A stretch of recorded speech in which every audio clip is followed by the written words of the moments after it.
Yeah. All right. Good. Sorry, I'm not wearing my glasses. I'm just a big blur on the screen. Um, yeah, I want to take a moment to kind of maybe reiterate just a little bit more. I may have said this before in a much larger review, the BoJack ones. Um, is that I'm kind of liking now with the more adult animation, or not necessarily movies, but TV shows, much like BoJack Horseman.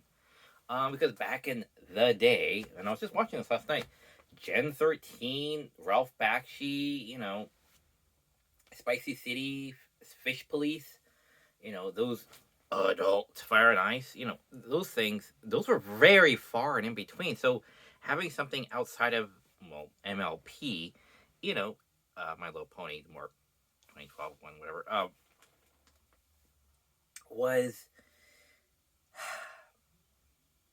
it was very annoying because like heavy metal or heavy metal 2000, something animated and raunchy and edgy and maybe a bit dark.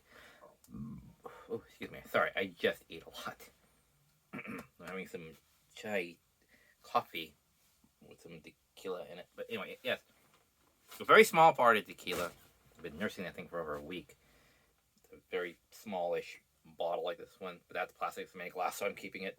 Anyway, point is, enough about my drinking habits. Point is, now with Netflix and everything like Arcane and BoJack, not necessarily Super Crooks, but yeah, Netflix really put that $1 billion they could use apparently. Uh,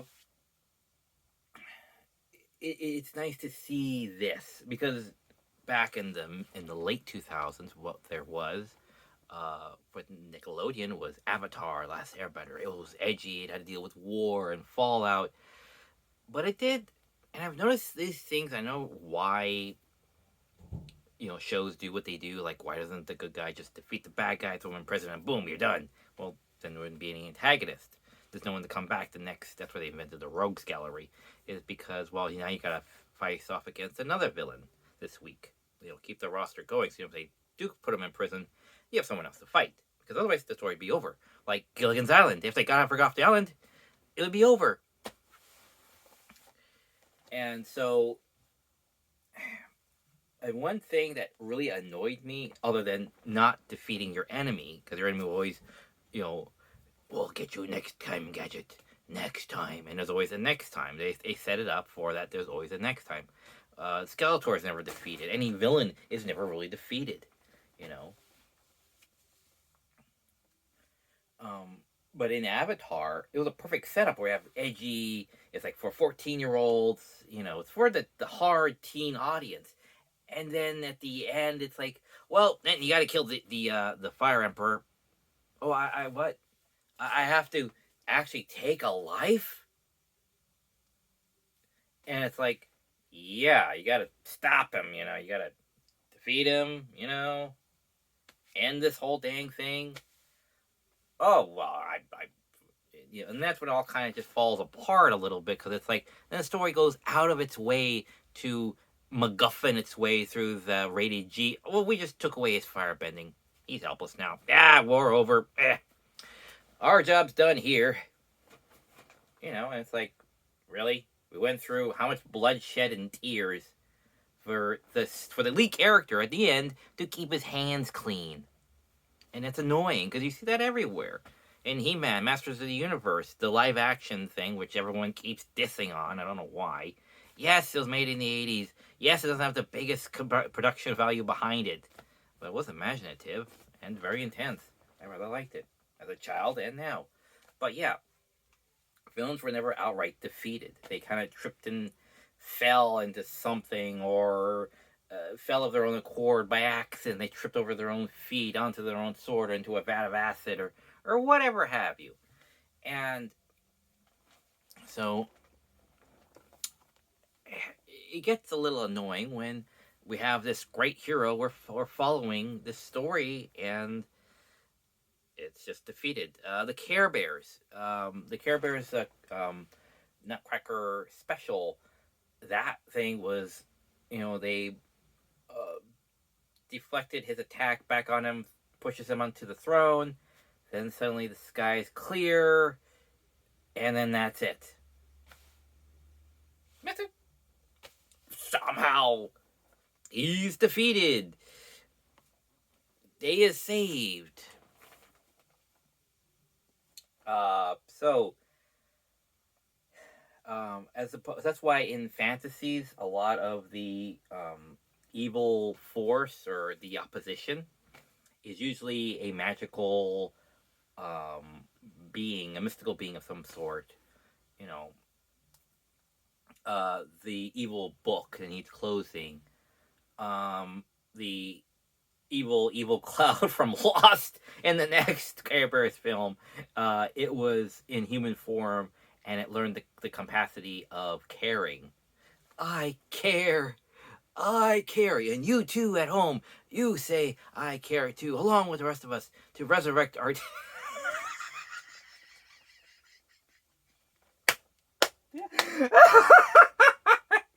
resurrect our recently dead lead character.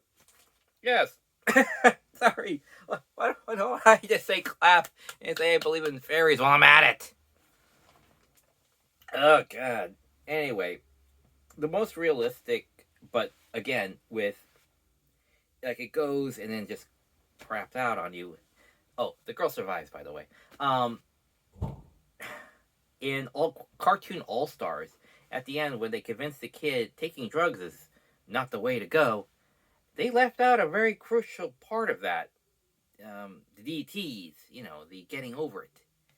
He has to detox. You can't just say, I quit. Okay. That's not how this works. If you're going to go through all that and then at the end say, now you got to detox, it's going to be a rough week for you because you're kind of a bit of a junkie. Yeah, he's going to be going through a bit for the next week or so.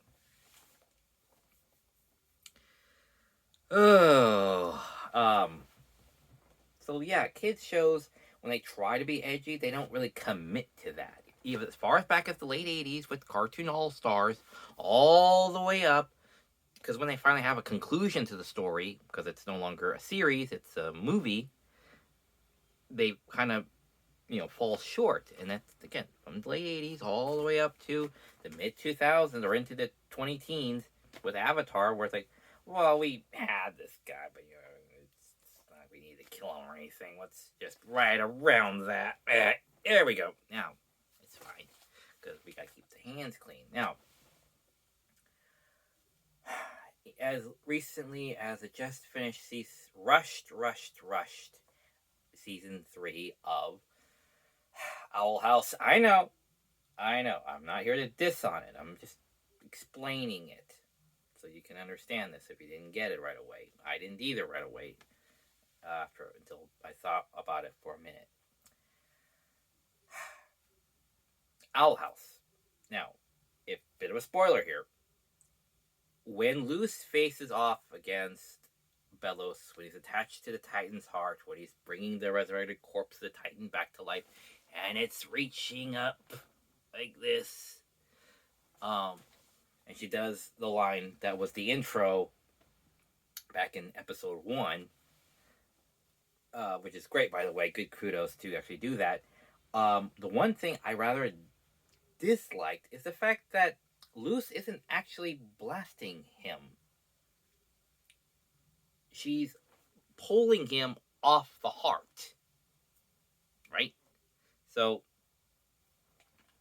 while she's recounting the line from the opening, and I thought, this feels more like she should be blasting him, not ripping him off. So it doesn't feel quite, as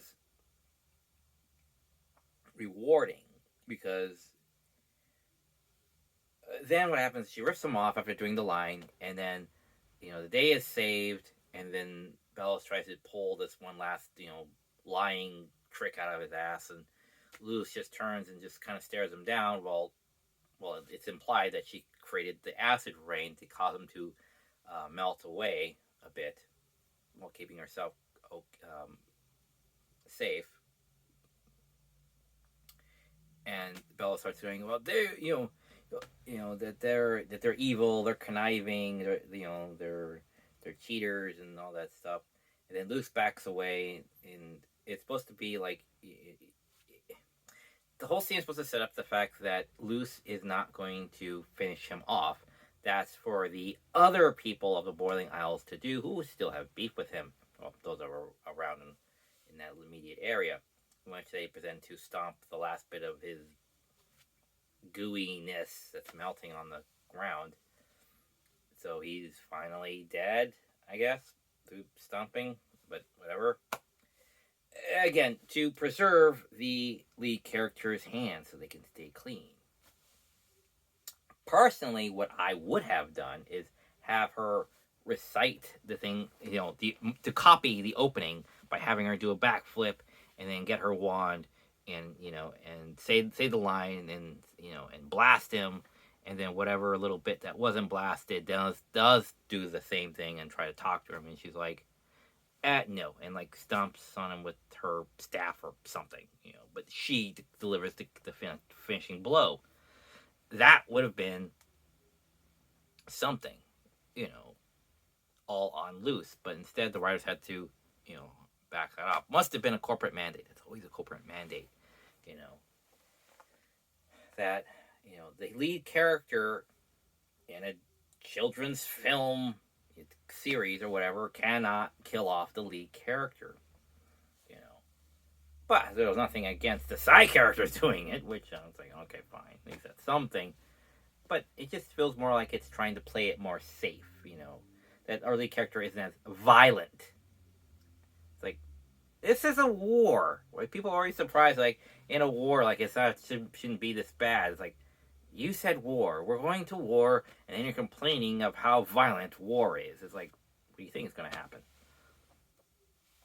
So, again, so even to now, cartoons still feel quite a bit safe because they don't, kill off the big bad. They just kind of neither seal it away or it falls and trips over its own feet, or by accident it kills itself.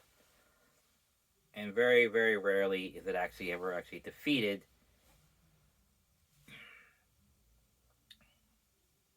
Well, I use that term loosely because there's no real. It's like, Steven, there's no real death here. It's just kind of there. Whatever. It's just silly things that they can always pull. Pull a 180 on. It goes, no, the character survived mysteriously somehow through some Deus Ex bullshit because we need the character back again for whatever reason. So it just feels too safe. Now, saying all that, what I am like and what I'm rejoicing about in this modern age is, again, BoJack Horseman, Arcane,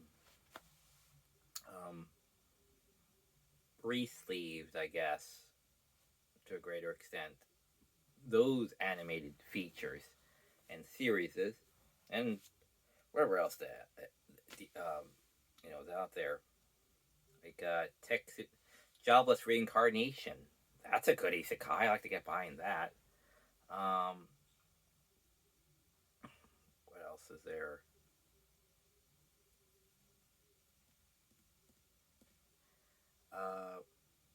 How Not to Summon a Demon Lord.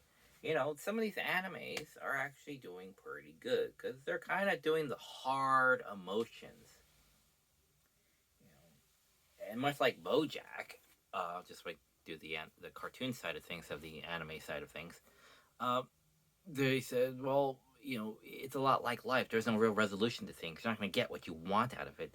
It's only what life gives you and what you make for yourself, or whatever you make out of it. And that's a deeply unsatisfying.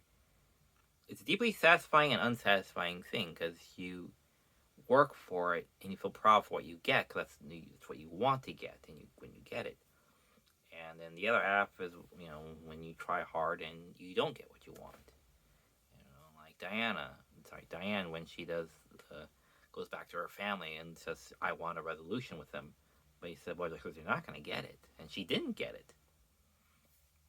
she was not going to get it, and she had to kind of realize that and accept that don't get resolution from these people. Do it for yourself. And it's very real to see how no one's the altruist, the purest the purest person there is basically Todd. He's the least selfish person there. He's the one who tries to self-help himself the most by, taking on responsibilities, getting out of the house, trying things, but trying things that are also eventually trying to, pay off and make a business for himself. Um, and I suppose everyone else who kind of gets it later on, like you gotta distance yourself from Bojack, and Bojack realizing, and he keeps telling them, and people at times, like, I am poison, stay away from me, I am not what's best for you, and people slowly coming around to that eventually, that you need to not get pulled into his orbit so hard or so close, and to know when to keep your distance and when to help with the structure to get help that he needs. And it's all very human life, like that's life. Life is difficult, hard, and challenging, and the concept of change, and you want to change, but you don't know how to change, and all that stuff. And there's no big bad to fight. The only thing, person is your greatest adversary is yourself. And I like that Bojack has to fight Bojack in order to try and do the right thing. I rather like that. The opposition also is basically the Hollywood machine. All the hobnobbery, what is the demand from Hollywood, all that. It's great stuff.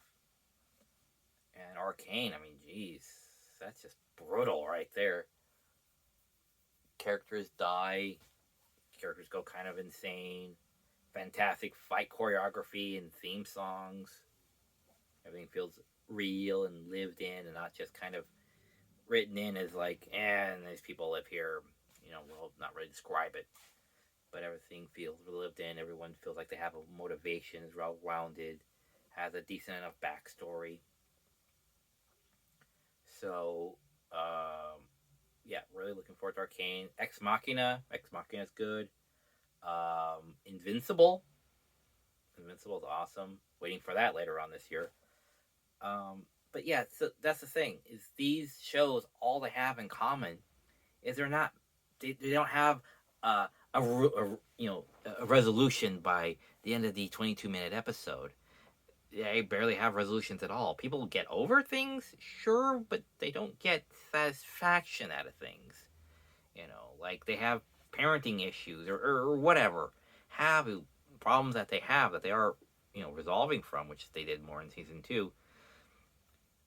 It's not always the best.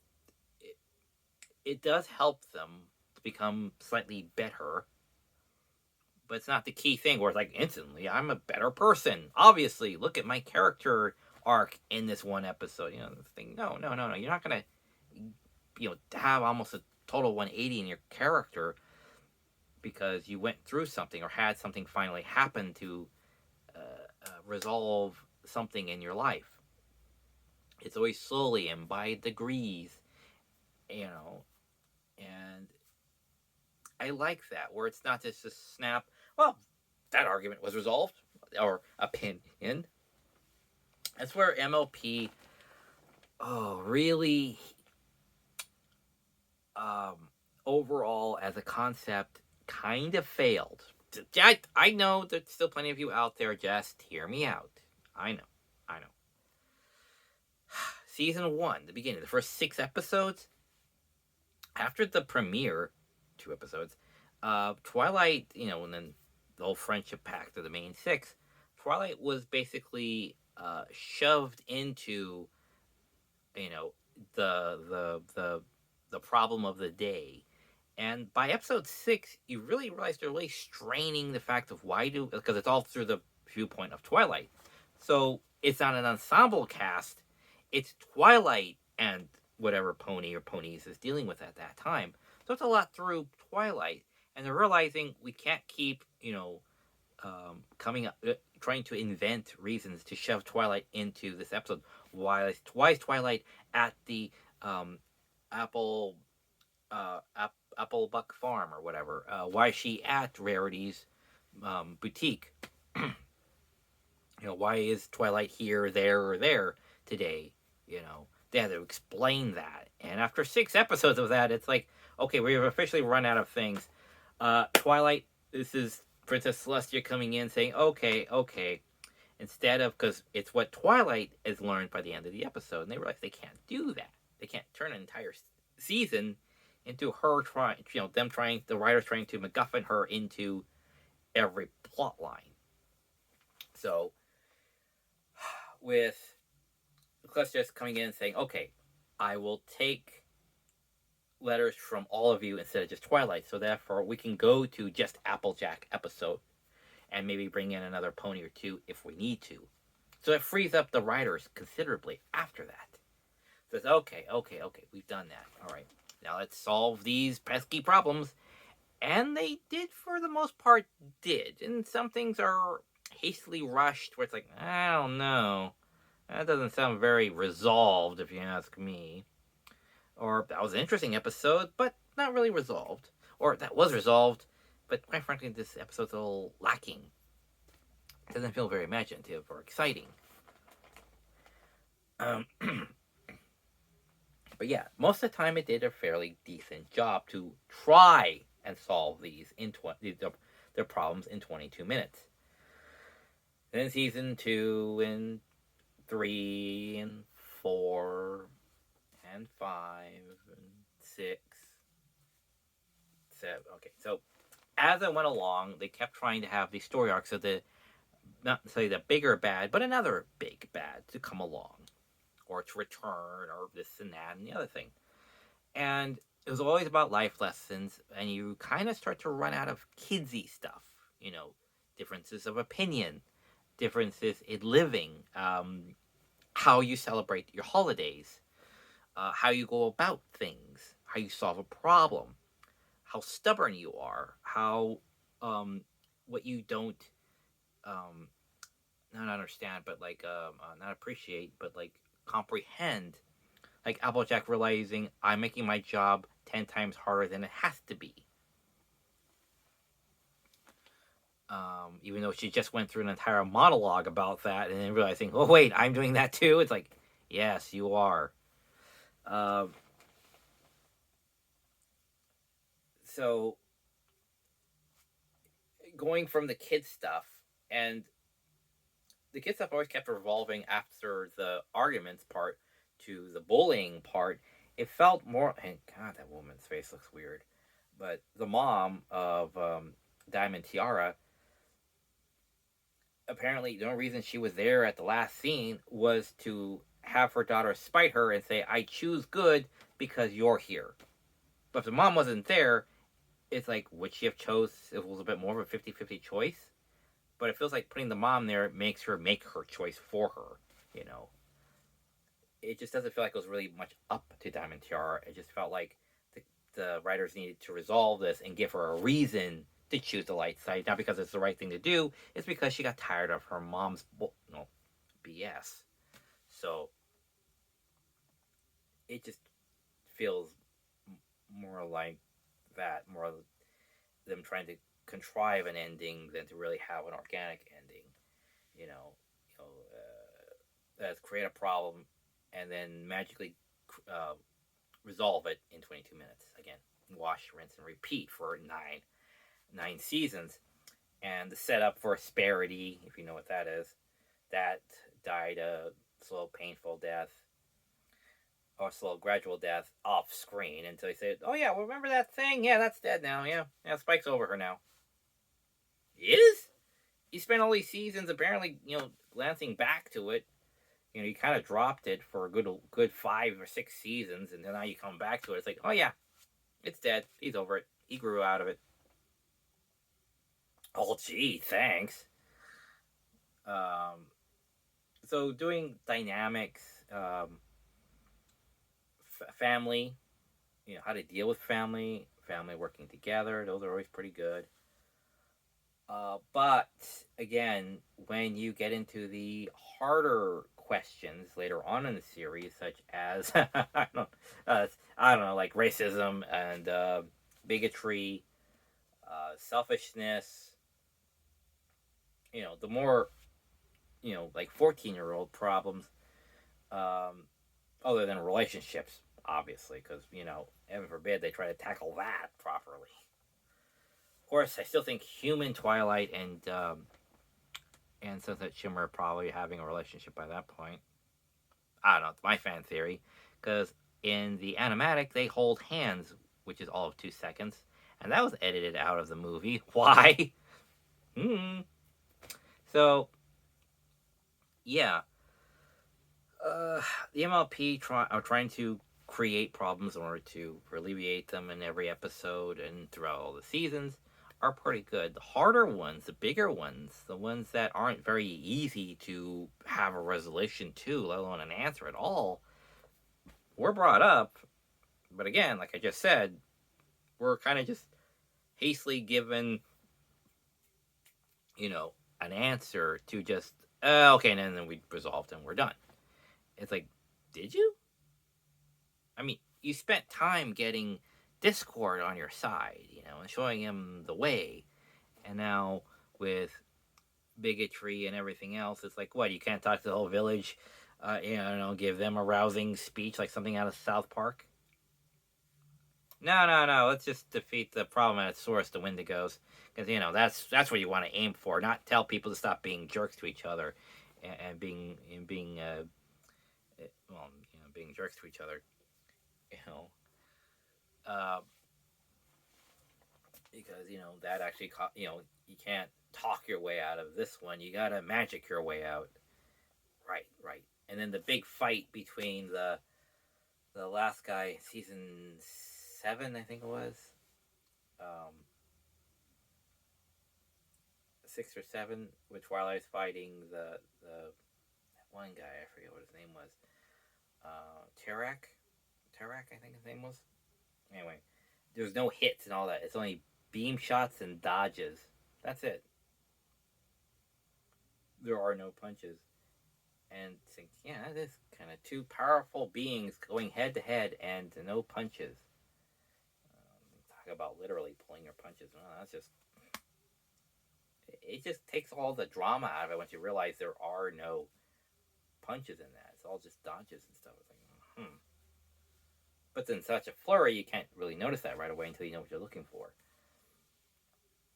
And that's the thing, is no one's ever, people get, characters get hurt, or pretend to get hurt, but no one dies in this, all the villains are neither turned to stone or banished to the Shadow Realm or, literally anything else, or converted. It happens. And so MLP, again, much like I said with the other kids stuff, always plays it too safe, because for the kids, we can't really answer the harder questions, because hard questions don't have easy answers. And you can't really have that in a kids show, because you need that resolution, or at least the kids to feel resolved by the 22-minute mark. So really, I guess the term is kneecap the discourse, I believe. And that's why BoJack, even though not really having a resolution, feels a lot more satisfactory. You feel like you get a lot more mileage out of that than MLPs, because it deals with hard issues. It deals with pain, loss, sorrow, depression, not necessarily greed, but, wrong decisions when you're any different state. Even if you're sober, you still make bad decisions, and realizing that, or coming to realize that, and even though there's no real resolution, it's a bit more of understanding the problem, that you have a problem, or you are the problem. And lots of people don't realize that. Then in certain situations, you are the problem. You're creating the problem. Please stop being the problem. And,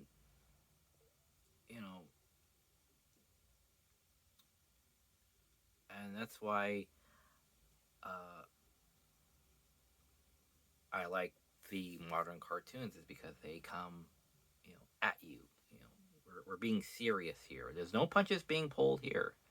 You know, characters die on BoJack. You know, through accidental self-strangulation or an overdose on bad drugs or um, just standard old age. You know, characters die off screen, whatever, and it just feels more real, and it doesn't apologize. And like it doesn't have to apologize for anything. You know, it doesn't apologize for being too real. That's what I like about That's what I liked anime in the first place. All this, I'm pointing to my anime shelf. All that.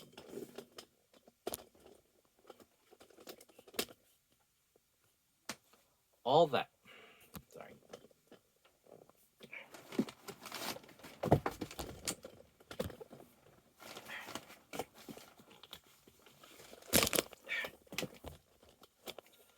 All right.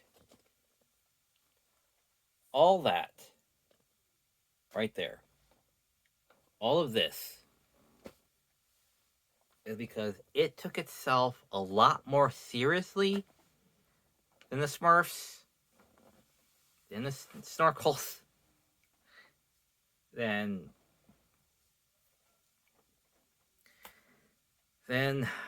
Inspector Gadget, Heathcliff,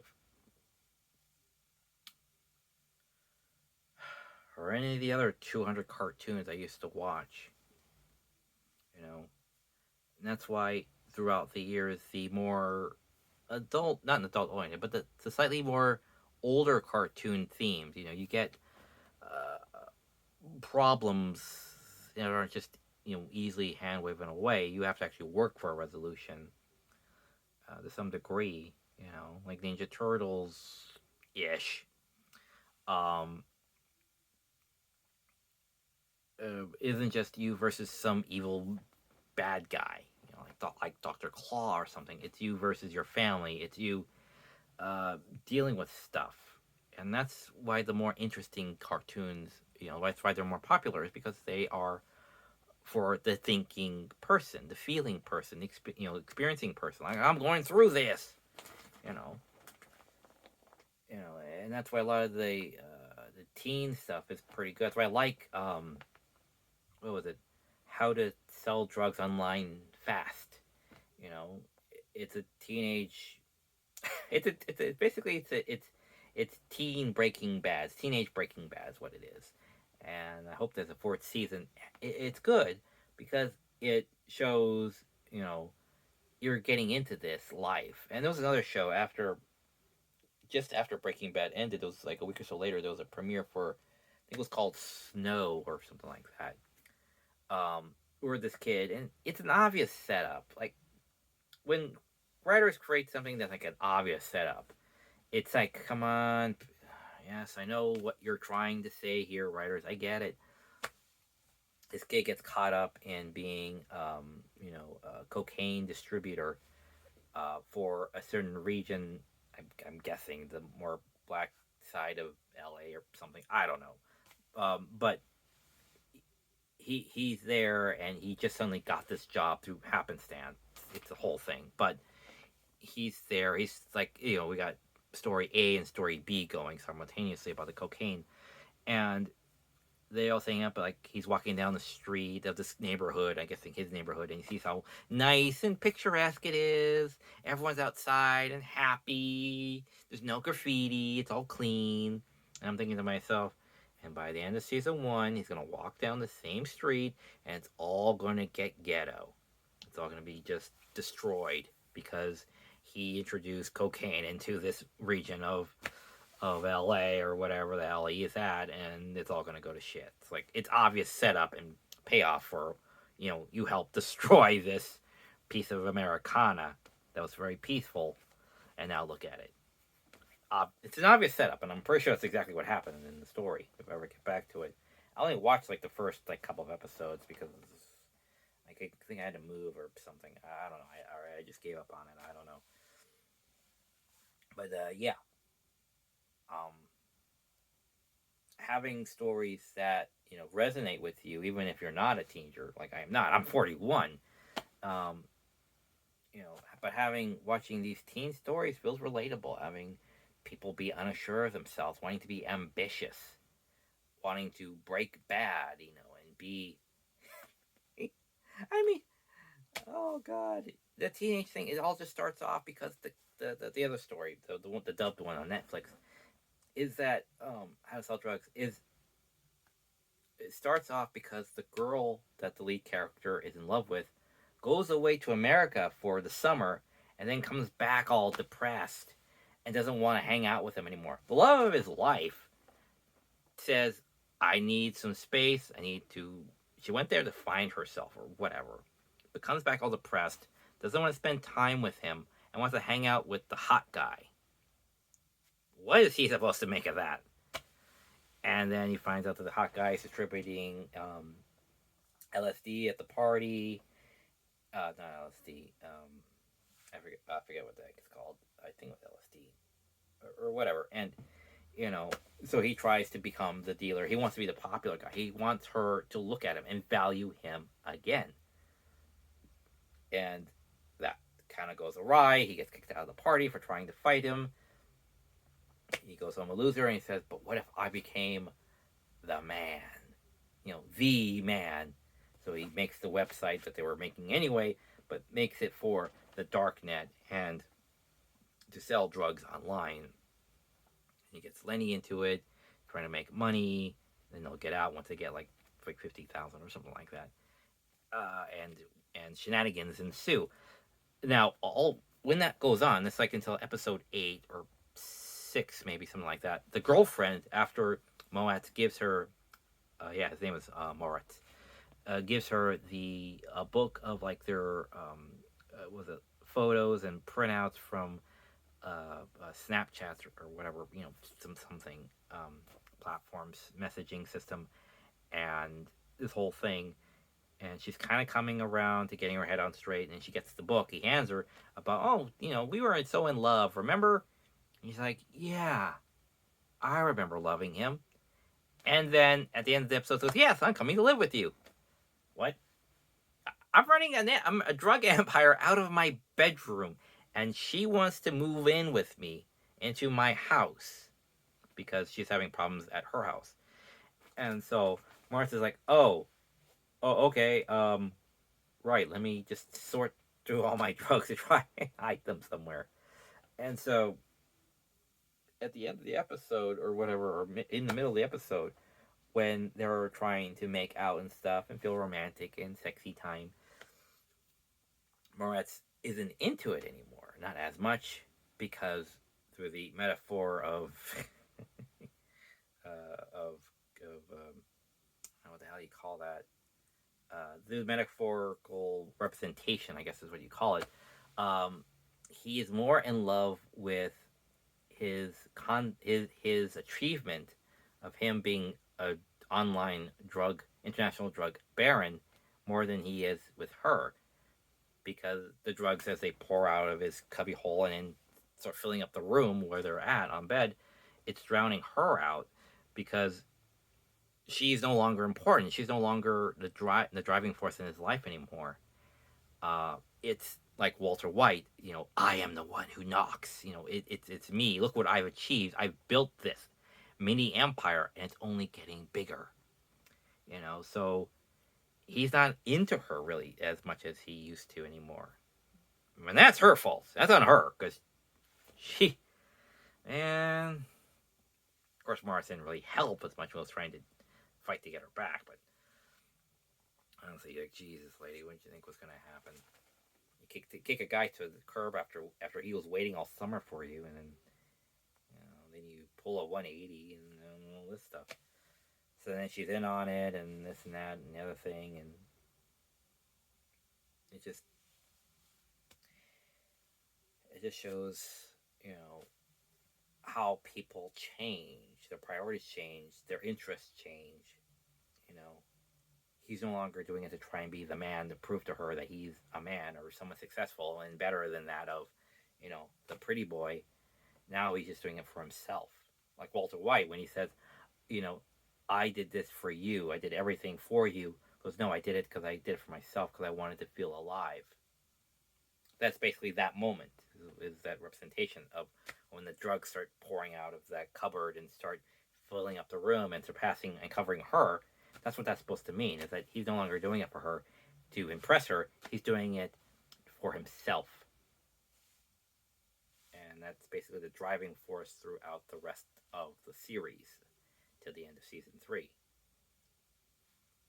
The guy says, you would still do it. You would still keep working. I could shoot your dad right now, and you would still do it. You would still keep working. Because it's his online empire. And he's smart enough to know how to keep it going no matter what happens. So, yeah, it shows people's complexities and dynamics and all that fun stuff. That's what makes for good drama. Breaking Bad and How to Sell Drugs Online Fast. It's just really good writing for the live action market. Anyway, so I know it's a lot longer than I thought it would be, but anyway, for that rant, you know, kids stuff is good for the kids, but ultimately at some point you gotta make your storylines have actual weight and gravitas and stakes. But then people don't like the stakes because then it gets too real.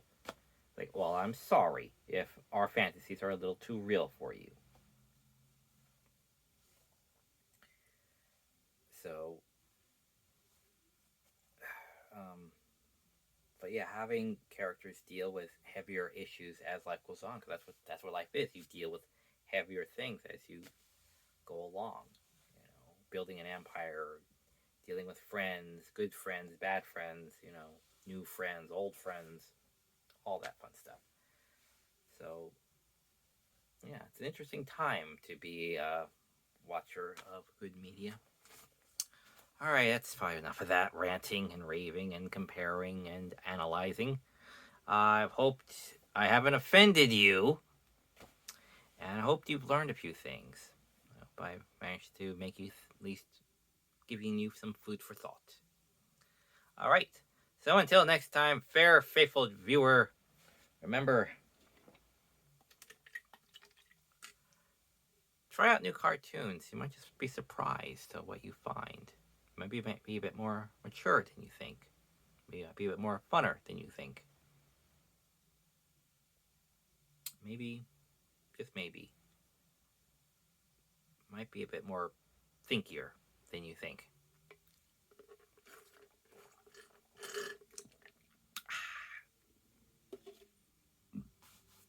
Take care, everyone.